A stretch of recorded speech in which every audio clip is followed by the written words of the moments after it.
સમાચાર મહીસાગરમાંથી કે જ્યાં લુણાવાડામાં રખડતા ઢોરનો આતંક સામે આવ્યો છે। સોનીવાડ પાસે બે આખલા વચ્ચે યુદ્ધ થયું। ઘર નજીક પાર્ક કરેલા બાઇકને આખલાઓએ અડફેટે લીધો। સ્થાનિકોએ પાણી છાંટીને આખલાઓને છૂટા પાડ્યા। શહેરમાં રખડતા ઢોરની સમસ્યાથી સ્થાનિકો પરેશાન છે। નગરપાલિકાની ઢોર પકડવાની કામગીરી સામે પણ લોકોમાં રોષ છે।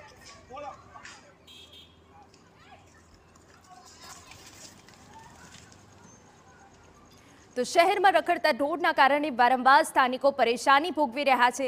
ફરી એક વખત મહીસાગરના ગ્રામ્ય વિસ્તારમાં આખલા યુદ્ધ જોવા મળ્યું। બે આખલા બાખડ્યા હતા, જેના પર પાણીનો મારો ચલાવીને છૂટા પાડવામાં આવ્યા, પરંતુ જ્યારે આખલા યુદ્ધ ચાલતું હતું ત્યારે બાઇકને અડફેટે લીધું। લોકોનો શ્વાસ અદ્ધર થઈ ગયો।